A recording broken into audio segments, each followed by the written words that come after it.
This podcast is brought to you by Free Buddhist Audio, the Dharma for your life. Our work is funded entirely by donations from our generous listeners. If you would like to help us keep this free, make a contribution at freebuddhistaudio.com/donate. Thank you, and happy listening. So, thus have I heard. So if you hear these words, thus have I heard, then you know you're going to hear a story about the Buddha. Because these words were spoken by the Buddha's closest friend, Ananda. And he remembered all the events that happened in the Buddha's life and collected them all together. And then all the stories we know about the Buddha's life were told by Ananda. And they all start with him saying, thus have I heard, or I heard this. And then usually it follows, on one occasion. So thus have I heard, on one occasion.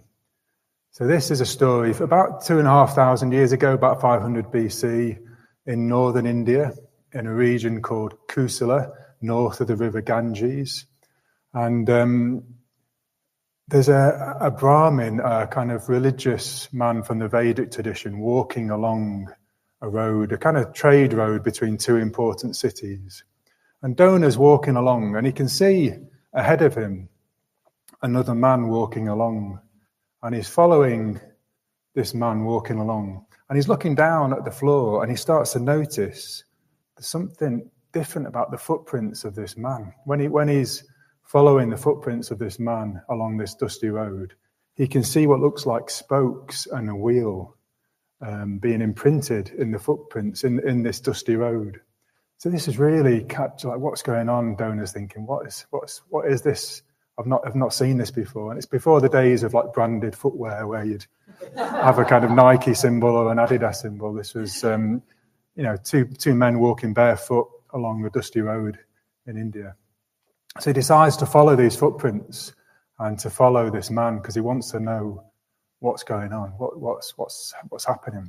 So he notices the footprints lead off this track and into a forest, into like a wooded clearing. And he follows the footprints and he notices a man sitting against a tree, meditating. His legs are folded in meditation position. His body is upright. And I'll just read the words that are translated from Ananda's account. Then Dona, following the footprints, saw this man sitting at the root of a tree, confident, inspiring confidence. His senses calmed, his mind calmed, having attained the utmost control and tranquility, tamed, guarded, his senses restrained, a naga. So the word naga here is used sometimes to describe the Buddha. It means a kind of substantial, weighty being. And this is the man that Dona has followed into the woods is the Buddha. And the Buddha is meditating against a tree, probably doing something like the mindfulness of breathing. He's established mindfulness. His mind is completely tranquil, completely calmed. And he's exuding a confidence. It makes Dona feel inspired and confident just being around this man. So he approaches the Buddha and asks him, are you a deva? He's kind of, Dona is curious, what kind of, this isn't an ordinary man. Maybe it's not even a human being, like his feet are making marks in the ground. He's exuding an energy, like there's a presence of, he's never encountered anything like this before. So he's wondering in his mind, what kind of category of being is this? Because in the Vedic tradition and in Indian cosmology, there's lots of different types of beings. So he asks him, are you a deva? And a deva is a kind of celestial being, like a heavenly being. Are you a deva? Because he seems so kind of heavenly and divine and tranquil. And then the Buddha answers, no, Brahmin, I'm not a deva. And so Dona says, are you a Gandharva? Which is a kind of another celestial being, a celestial musician. And the Buddha says, no, I'm not a Gandharva. Are you a Yaka? And a Yaka is more like a protector, kind of a nature spirit that's associated with protecting scriptures or forests in the Vedic tradition. And the Buddha says, no, I'm not a Yaka. So then kind of Dona scratching his head and says, well, are you a human being? And the Buddha says, no, I'm not a human being. So this has really stumped Dona now. He's like, well, I've asked you, see, you're not a Deva, you're not a Gandharva, you're not a Yaksha, you're not a human being. What are you? And well, the Buddha replies. He says all the taints, all of the pollutions, all of the taints that would cause me to arise, to be a yaksha or human being or deva, they've all been destroyed. And he says, just like a red, blue or white lotus born in the water, grown in the water, rising above the water, stands unsmeared by the water. In the same way, I, born in the world, grown in the world, having overcome the world, live unsmeared by the world. Remember me, Brahmin, as awake, as awakened. So this is the Buddha. The Buddha, Dona wants a category to try and pin the Buddha down, and the Buddha can't be pinned down. It's not easy to describe what a Buddha is. And he resorts to metaphor. The Buddha says, well, imagine a lotus flower growing up. And in India, apparently, lotus flowers will grow in really, really muddy, polluted waters, but they'll grow out of that and just look radiant and so beautiful and pristine. So the Buddha uses that as a metaphor for him. Well, I've been born in this world, but I've kind of risen above all of the pollution, all of the muck, all of the maya, completely unsullied by that. And he also uses a second metaphor. He says, I'm awake. So he describes, in this way, he compares the rest of consciousness, the rest of humanity, as being asleep, as if in a kind of daydream, just not wandering around in a kind of sleep state, and he is woken up from that state. The wisdom that he's attained, it's as though he's woken up from this sleep state. And that's where the term Buddha comes from. It means awake, he who's woken up. So that's why he became known as the Buddha. And he said to Dharma, you can know me as someone who's awake. So this was an encounter with the Buddha, an encounter with enlightenment. And that's our series. This is our series for the next couple of months or more. We're going to be looking at and hearing about different encounters with the Buddha, different encounters with enlightenment. And hopefully we will get a glimpse of that ourselves. We'll encounter the Buddha to an extent ourselves as we do that. And why is this important? Why are we doing that? Why is it important to learn about the Buddha, to contemplate the Buddha? I think there's a couple of reasons why this is important. One is because our relationship to the Buddha tells us a lot about what Buddhism is, the nature of our Buddhist path. And also it tells us about ourselves. So I'll explain what I mean by that. So the Buddha says he isn't a god. So Buddhism is different, as you'll probably know from theistic religions. Buddhism doesn't have a god who is going to rescue you or save you. The Buddha isn't going to do that. The Buddha isn't a god. And that's very, very significant for Buddhism. But the Buddha also says he's no longer a human being. So we'll hear the Buddha was born as a human being, but his consciousness has changed so radically, it wouldn't be correct to call him a human being anymore. His consciousness is so different, so transformed from other human consciousnesses. He's no longer a human being. So the Buddha said, well, we have some verses, we have a puja, we have some verses that we chant at important occasions. And they say, the Buddha was born as we are born. What the Buddha overcame, we too can overcome. And what the Buddha attained, we too can attain. And this helps us to inform what our relationship to the Buddha is and what Buddhism is really, that the Buddha had attained a radically different consciousness, unlike anything probably that we can imagine. So it's difficult to talk about the Buddha and what the Buddha, and to kind of pin down what the Buddha is. But the Buddha said that, well, he was born into the same human situation that we are born into, and what he had to overcome are the same things that we have to overcome, that we can overcome. And the path and the teachings that the Buddha has given us are ways to overcome the things that he overcame, which means that we can attain that state that the Buddha attained. That is available to us. So Buddhism is radically different from other religions because the goal of Buddhism is available to us. The ideal of the Buddha, of human enlightenment, is available to us. So when we are getting into relationship with the Buddha, we're getting into relationship with our own potential. This is us at the end of our Dharma journey, at the end of our spiritual journey, a fully awakened human being.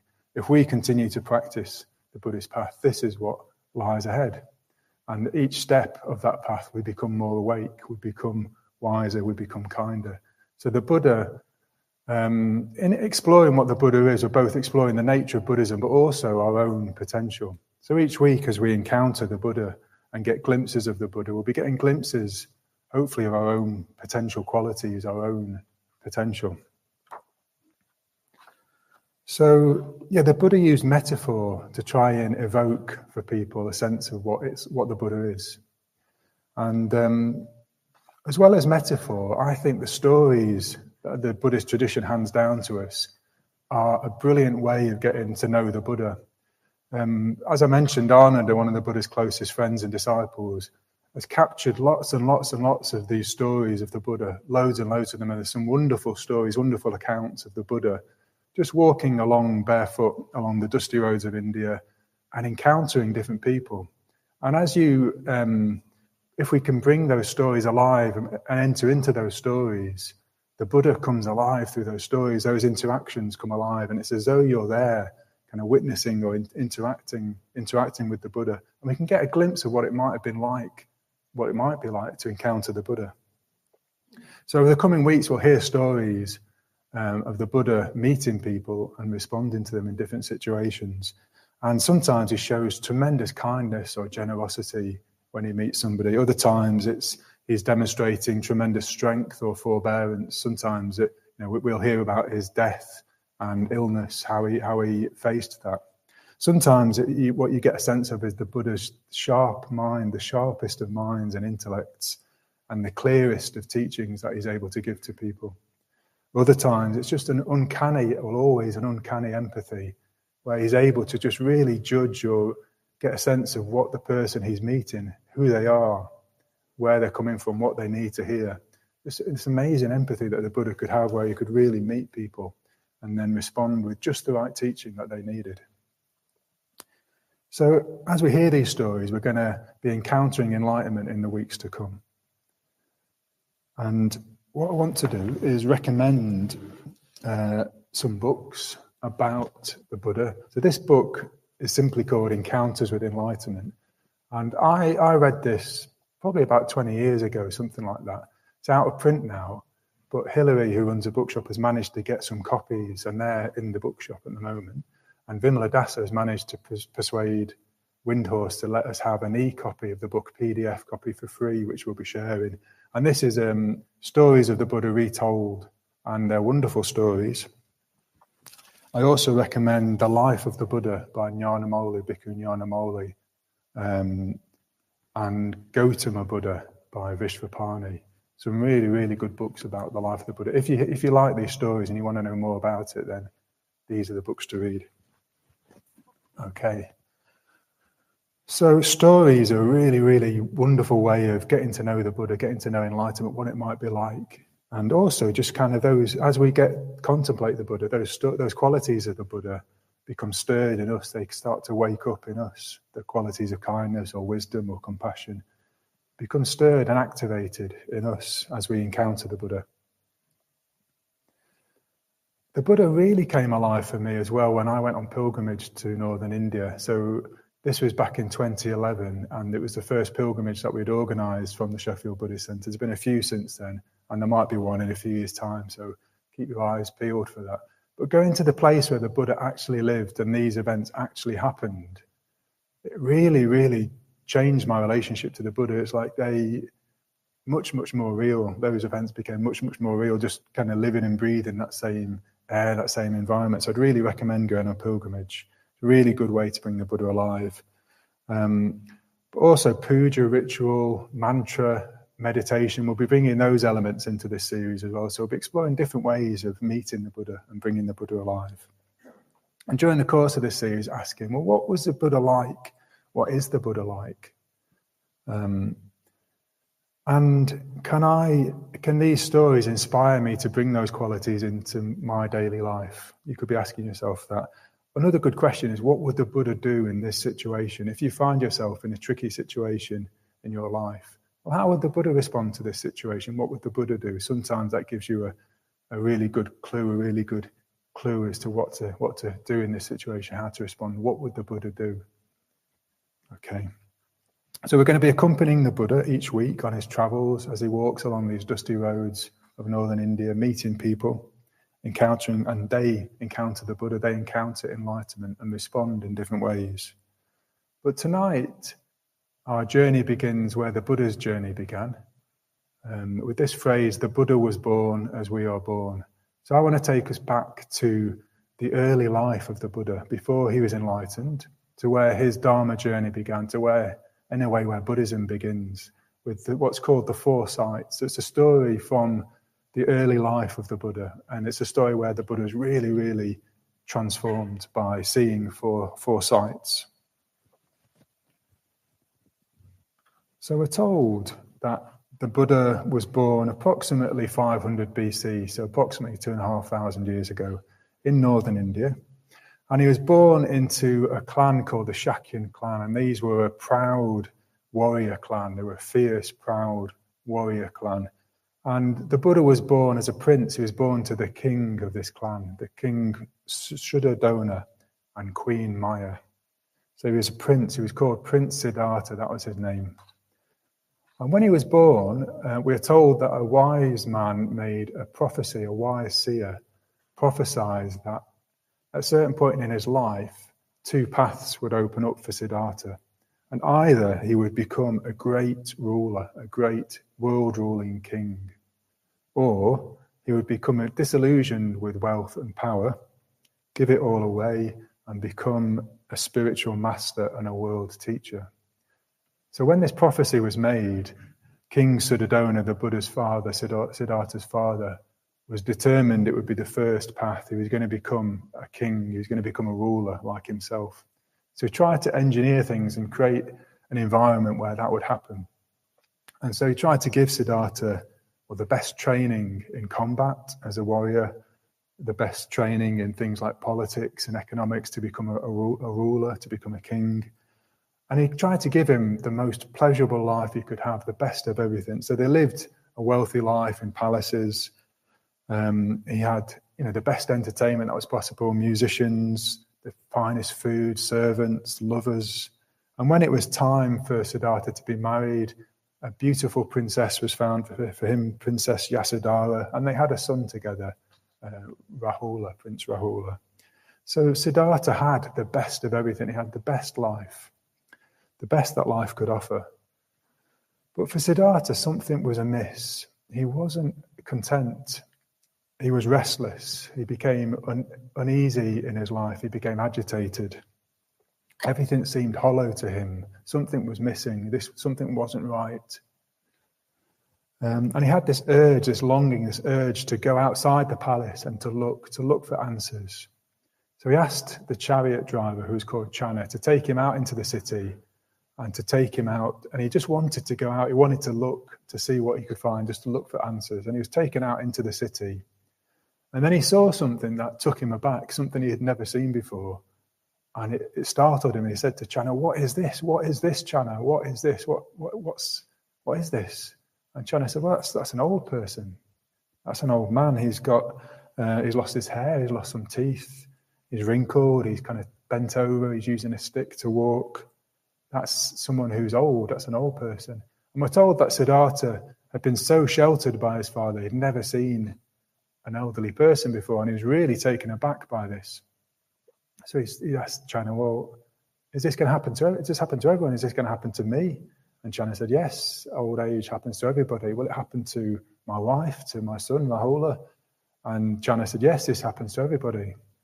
So Siddhartha was really taken aback by this, really shocked and stirred up, and just said, "Well, take me back to the palace." So he was taken back to the palace, and he had still all the pleasure, all the distraction, the discontent, and now this kind of reflection on old age and the truth of old age to turn around in his mind. And a few days later, he was taken out again by Channa. He wanted Channa to take him out again into the city. And this time he saw a different sight that we're told apparently he'd never seen before. And this was a person bent over on the side of the road, vomiting in lots of pain, and being helped by other people. And Siddhartha said to Channa, "What's going on? What is this, Channa?" And Channa told him, "Well, this is a sick person, Siddhartha. This person is sick. They're unwell." And Siddhartha again said to Channa, well, will this happen to me? Will this happen to Yasodhara? Will this happen to my son? And Channa said, yes, this happens to everybody. And Siddhartha was really rattled by this, really stirred up by this. And he was asking himself, well, what's the point of all of this wealth? What's the point of life, really? If I'm going to get old, if I'm going to get sick, I'm not going to be protected from this. What is the point, really? He was asking himself these questions, these deep questions. And we're told again he was taken out a third time by Channa, and this time saw a group of people carrying someone along on a litter, on a stretcher, and the person was motionless, they weren't moving. And Siddhartha said, well, what is this? What is this, Channa? And Channa said to him, well, Siddhartha, Prince, this is a dead person, this person is departed. And Siddhartha said, what does that mean? This person is dead. What does that mean? What does it mean that they've departed? Are they not going to see their family anymore? Are their loved ones not going to see them anymore? And Channa said, yes, this is death. This person isn't here anymore. And that will happen to you. That will happen to your loved ones. That will happen to your wife, to your son. We all die. And Siddhartha was really stirred up by these three sights that he'd seen: sickness, old age, and death. And we're told that he'd never seen them before. And it's possible, if you imagine a really sheltered existence that his father tried to create for him. But it could also be perhaps a story saying, well, it's as if he's seeing it, he's really seeing it. Maybe it's been around him, but he's not really taking it in. And suddenly he's in a particularly receptive state of mind where he's really seeing it, he's really taking this truth in. I'm going to die. I'm going to get sick. I'm going to get old. He's really seeing this for the first time, alongside the kind of what seems a futility of the wealth and the power, the hollowness of it. He's really seeing these truths, and he's kind of really perturbed, really unsettled by it all. And then we're told that Siddhartha is taken out a fourth time by Channa into the city. And this time he sees something which changes the course of his life, on the course of history, really, in the course of our lives. Because Siddhartha sees something that makes him radically change his life. He sees just a holy man, a wandering holy man, someone seeking the truth, trying to live a spiritual life, looking for answers, just walking mindfully through the city, holding a bowl full of food that he'd been out on a begging round that he collected, just walking very mindfully, steadily past their chariot. And Siddhartha saw something in this man that resonated with him, it chimed with him. And that sense of restlessness and discontent and agitation was transformed into a very clear sense of purpose, a conviction. This is what I have to do. This is what I have to do with my life. I need to do this. I need to follow the example of this man. So we're told that having seen this fourth sight, Siddhartha has this really clear conviction. He's going to go forth from his palace, from the life that he lives, and he's going to look for answers. He's going to lead a spiritual life. He's going to leave everything behind and just look for answers.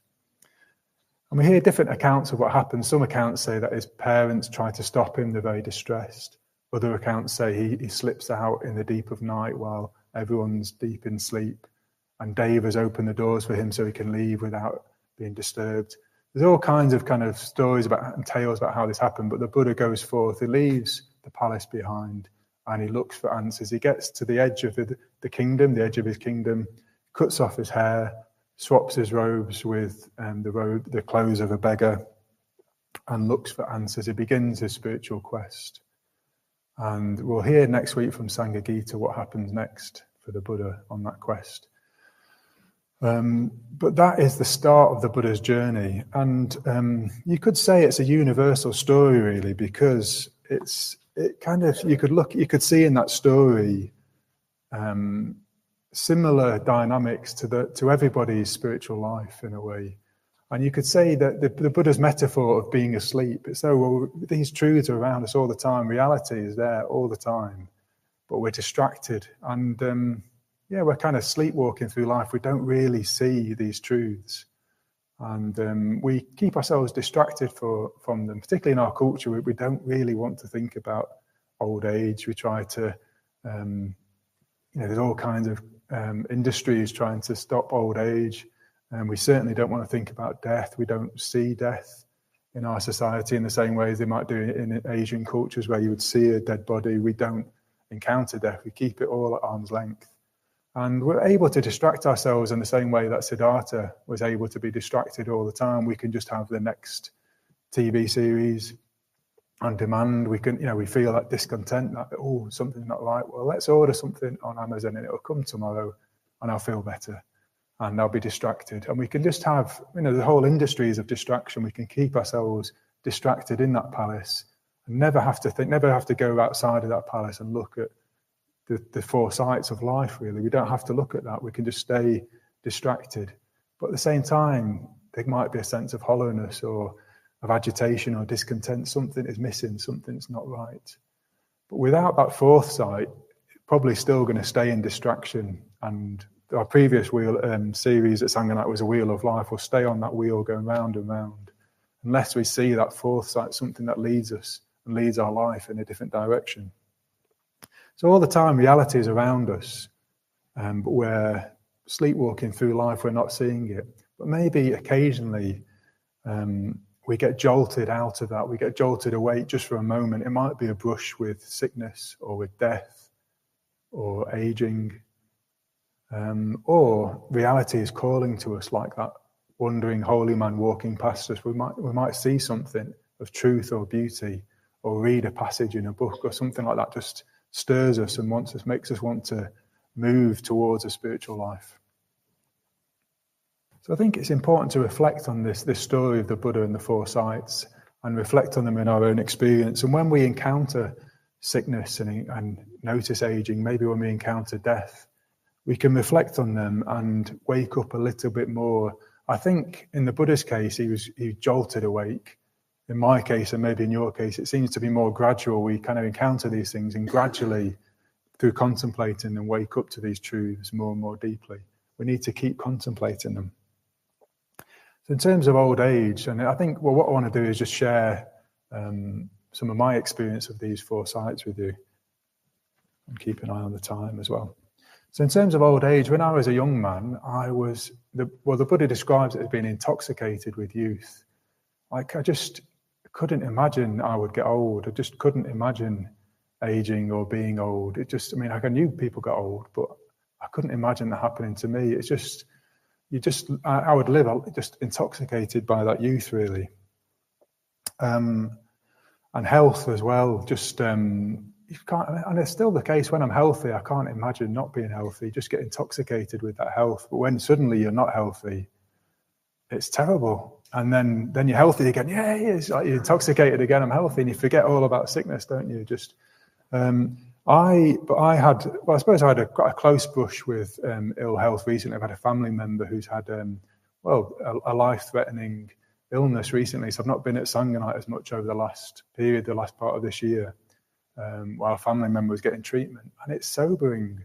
I mean, that term of being intoxicated and then being sobered, it's been a sobering experience to just have a close brush with ill health, really.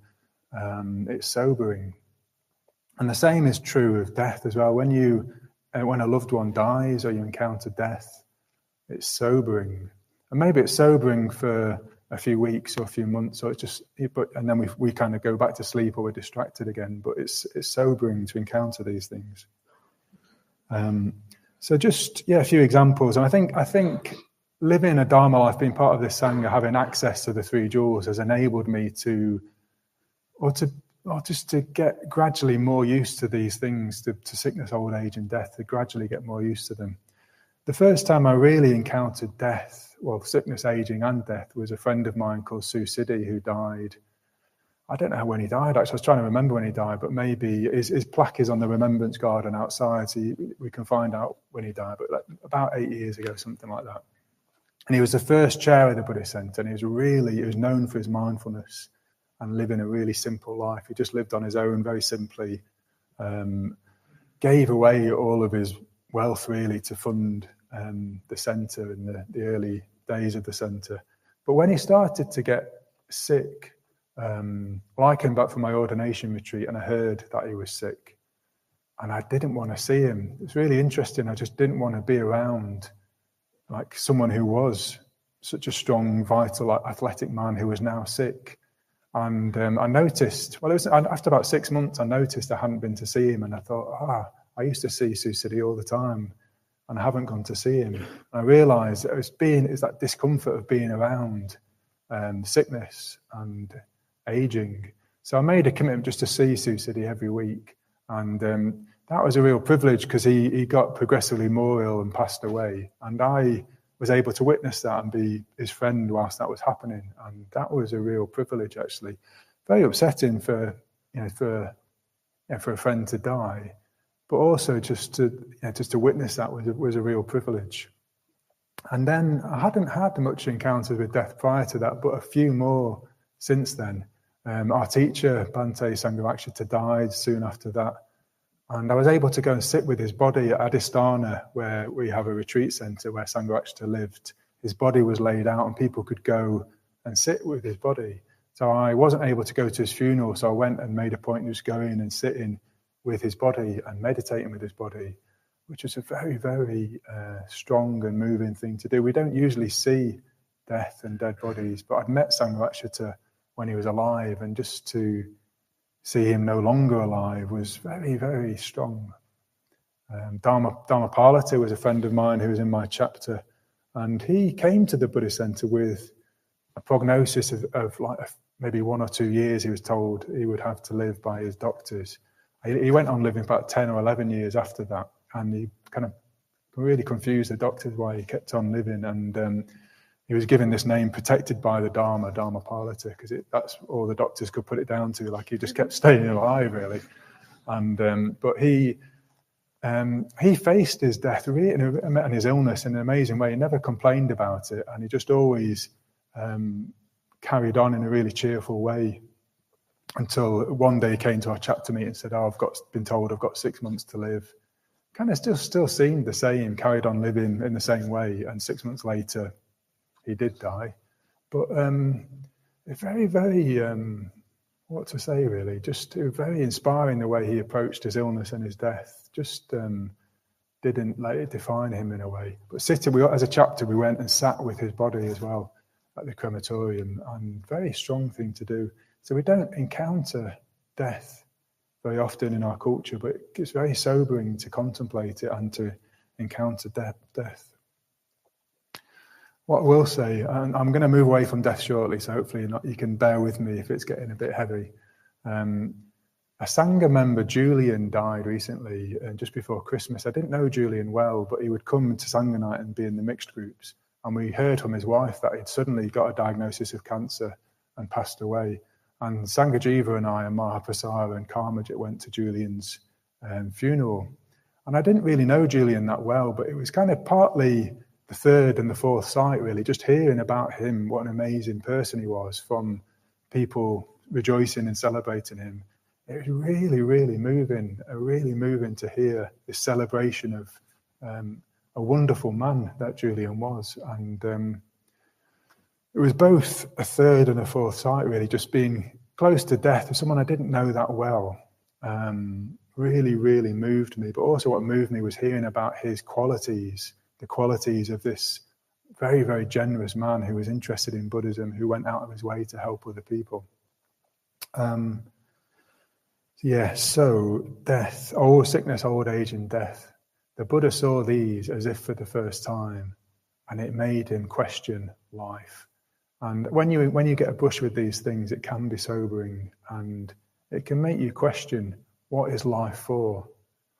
But it's when you encounter the fourth sight, you get a sense of what life is for. You get a sense of, well, if life is fleeting, health could be taken at any time, I could die at any time.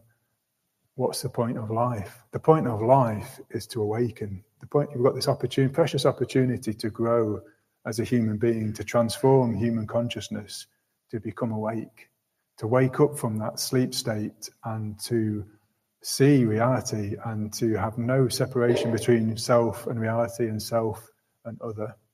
That is the point of life. And the Buddha saw that and realized that. And for me, my searching also began with a sense of hollowness and unease and discontent. I think as a teenager, And I remember at university, I just didn't have a sense, what is life for? I just really felt empty and discontent. Like, what is life about? What is life for?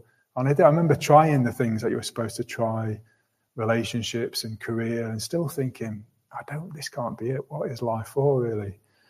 But I remembered when an opportunity, things kind of fell apart a bit, and I had an opportunity to do something different with my life. I remembered a couple of friends. One was a childhood friend called Ben, and I remembered a friend from university, and they both had gone to live abroad, and they both were really friendly, kind people, and they seemed to have a great life. And I thought, I want to follow in their footsteps. I want to learn about them. So I decided to go traveling in a way, and also to kind of look for answers. So they inspired me to kind of look for answers, and it gave me a clue that kind of warmth and kindness and friendliness was important. I remember my RE teacher, Mr. Marn, in All Saints Catholic School, just kind of over there, a few miles over there, taught me to meditate, and also opened me up to being curious and asking questions about things. He was a fourth sight for me. But it was really when I came to the Buddhist Centre in 2004, and a significant fourth sight for me was meeting Vajratara, an order member called Vajratara. And she was one of the main teachers at the time here. She lives at Tiratnaloka Retreat Centre at the moment, and very significant order member in our order now. But she was standing here giving the talks at Sangha night, and she was in her 20s, and I was in my 20s. She was the same age as me, and she was very, very passionate about the Dharma, about the Three Jewels. I'd never met anybody or encountered anybody who was so passionate about something. She was just full of conviction that this was the right thing to do with her life. So much so that she had given up on status and career and was living a very radical life, just doing this full time with her life, teaching people, making the Sangha and the Dharma available to people. And I was really struck by this and really inspired by this, and it made me want to do that. It made me want to follow in her footsteps. And at the time, I had started my own business. It was reasonably successful. And I still had this sense of unease and hollowness and discontent. Like, this can't be what, and then I saw in Vajratara a glimpse of what life could be about. And I decided to change my life based on meeting Vajratara and hearing her, or seeing her exemplify this deep conviction and passion for living a very radically different life. And I've got absolutely no regrets about doing that as well, actually. Just kind of, leaving my business behind and going to work in a gift shop, stacking shelves, the Evolution gift shop in town that we used to have as a Buddhist business. And I remember when I had my business, I had a meeting with the sales director or something from the local radio. Hallam FM was a local radio station, and was trying to kind of convince me to do some kind of business with them. And then a week later, he came into the Evolution gift shop to buy some candles for his wife, and I was stacking the shelves, and he was just really, really confused. Like, what? He just couldn't understand. But it was just such, it seemed a radical thing to do, and it was amazing. It's an amazing thing to do, just to kind of completely walk away from that and pursue something different, which seemed to have such value and meaning, was an amazing thing to do. And then after that, particularly Amogravangsa, I don't think he's here tonight, he's often here at Sangha night. I saw in him just an example. He's a fourth sight for me. I saw an example of loving kindness in action. Just the way I would hear about loving kindness in Dharma talks and in meditation, but seeing how he would respond to me and other people, so inspiring. I thought, this is someone I can learn from. This is someone I want to follow. And I was talking to Mogavangsa yesterday, and he said, "Well, actually, I'm all for sights," because he's recently become really ill. He's old now. He's in his late 70s. He died and was resuscitated. He had a heart attack and was resuscitated. He says, "I'm all for sights." So he is. He can go and meet Mogavangsa, and he is all for sights in one. So in a way, to conclude, what I wanted to evoke, a few things just to start the series off, get a sense of, through telling stories of the Buddha, you can really bring alive the Buddha, actually, the qualities of the Buddha and what it might have been like to meet the Buddha. And over the coming weeks, we're going to hear more stories of people about the Buddha's journey and then about him encountering different people and bring the Buddha alive. And through that, it will activate, hopefully, those qualities in us, and we can bring those into our daily life. We can get more into relationship with the Buddha. But tonight's story tells the story of the beginning of a Dharma life, the beginning of a Dharma journey, this universal situation where reality can break in and jolt us momentarily awake, just wake us up, sober us, or we can be drawn out of it by something beautiful or something true, and we can be drawn towards our potential. So to close, I just want to make 2 points. And the first is that I've often reflected that the fourth sight, the man walking through the village, would have had no idea the impact of his action. Just straightforwardly walking past the chariot started a massive global religion, transformed human life, and is still reverberating like the effects it's had is affecting us today. Just one person walking mindfully through a village. So never underestimate the effect of ethical action. Now, your ethical action could really spark off another person, like whether it's at your workplace or just a random stranger who sees you walking mindfully or responding with kindness or being patient or being generous. Those little acts, those small acts, ethical acts of virtue could spark a global religion. You could spark a global religion through an act of kindness or generosity. So don't underestimate that. Make a lot of effort to be virtuous and to exemplify Buddhism for people, because you don't know what's going to happen. Very empowering to think that. And then the second thing is to just take into your discussion groups. What events have changed your life? What people have inspired you to change your life? What inspired you to come on the introductory course? What has inspired you to make changes in your life? It can be really inspiring to hear from each other about those people, those events that have inspired you to change. So that's what I'd like you to take into the discussion group. Come along for the rest of the series and you'll hear some amazing stories about the Buddha. And I recommend Encounters with Enlightenment. It's a really, really good book, and we'll share it on Slack and on the website and make it available, and you can get copies in the bookshop. So thank you very much. Thank you. We hope you enjoyed this week's podcast. Please help us keep this free. Make a contribution at freebuddhistaudio.com/donate. And thank you.